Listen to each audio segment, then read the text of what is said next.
અનુભૂતિ થતી નથી. એમ જેને ડરતાઈ જાય મારું જન્મ મરણ છે નહીં, હું જ્યારે મારો અવિનાશી છું, એ અમરાપુરનો વશી થાય.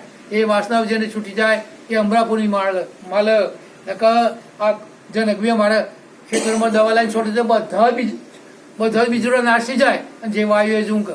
પણ હવે તો વાયેલું ઊંઘતું જ નહીં. પેલા બધા મારવાની દવા લાયા, પણ આ દવા તો ના તમે અજમાઈ. પેલી કશી ના ઊંઘ નકર આ ઘાસ એ તો સાઈડ બાપજી એમ કહેતા સાઈડ પ્રોડક્શન વાવી ના પડે, ઘાસ તો એની મેળ થાય. ઘાસને વાવવું પડે ના વાવવું પડે, એની મેળ થાય ઘાસ. પણ તમારે જે પરિણામ છે પરિણામ નથી કેમ આવતું? કારણ કે જે વાવ્યું છે એનું ફળ નથી. ગુરુએ જે વસ્તુ રોપી છે કીધું એને પાઠ તો કરવી પડશે, એને માટે મહેનત તો કરવી પડશે ને. અને પુરુષાર્થ પોતે ના કરે, પોતે જ્યાં સુધી પોતાની દ્રષ્ટિ ના સુધાર સ્વ સુધી પરિણામ ના આપે. બીજો શું કરશે જો નથી, એની દ્રષ્ટિમાં જે જોઈએ આપણે.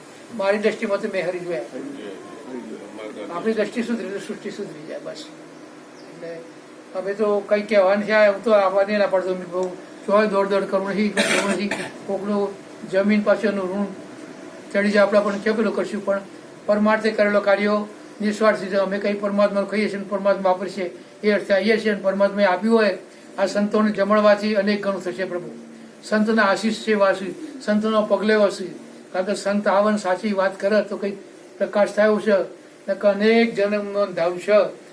અંધારું એટલે અજ્ઞાન, અંધારું એટલે અજ્ઞાન. અજ્ઞાન હટતું નથી. હમણાં અમે રસ્તામાં આવતા હતા, મેં કહ્યું જનકભાઈ ઓહળો સૂરજ ચડી ગયો. સૂર્ય કેટલો ચડ્યો? એક ઓહળો ચડી ગયો, અજવાળું થઈ ગયું. અને તમે કે અંધારું છે ચમે પડે. તો પછી આ સૂર્ય ફરે છે કે પૃથ્વી ફરે છે? મને કહો. પૃથ્વી આ તો આપણે તપાસ કરી રાખવા પડે કે આ તો સૂર્ય ફરતો નહીં, આ તો પૃથ્વી ફરે છે. પેલો નહીં ફરતો, એમ આત્મા ફરતો નહીં. આ તો બધું મન ફેરવું. મન જો પૂર્વજન્મ જે વાસનાઓ લઈને જાય છે આપણો જન્મ કરાવ સાહેબ, અને એ વાસનાઓને પૂરી ન કરવા માટે મનમાં થશે.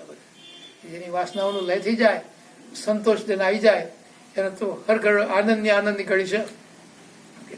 એ તો અનેક ગણું સુખ હશે તો એ શાંતિ મળશે નહીં સાહેબ. કઈ ને કઈ તમે છોકરોને ના વિચારો, એ બધા પાર રહ્યા છે. છોકરાઓ પર તમે ભણાવો ગણાવો, સંસ્કાર સારા આપો અને ટેવો સારી આપો. નહીં તો પછી છોકરો પેલા ઓબાવાડિયામાં કેરીઓ ચોરવા ગયો હતો અને બધા પટેલ સંતાઈ રહ્યા, પકડી પાડ્યો છોકરાનો, ભાઈ તું કેરીઓ છોડવા આવ્યો છે, ચોરી કર. જો મારા દોત પડી ગયા છે એટલે જીભનો લવો વળી જાય છે, સારી રીતે બોલી શકાતું નથી. કાયા થશે જોગરી નહીં બેસી રહ્યા છે, પછી શું શાસન કરવાના હતા. એટલે આ બધા આ કિલ્લા કદાચ કરવા પડ્યા છે. પણ આ જ્યાં સુધી જે સમજાય ત્યાં સુધી વાણી બોલાતો છે બરોબર છે. તો પછી પેલા છોકરાને કહ્યું કે ભાઈ તું આ ચોરી કરવા તારા બાપોને મેં આજે કહી દઈશું કે મારા બાપુ પેલા બાપર સીધો બાપુ પેલા બાપર ચોરી કરતો હોય તો છોકરો શું કરે? બાપાને દેખાય જ કરે શું કરે? અટકાવવું પડે, ખોટું કામ કરતા અટકાવવું પડે.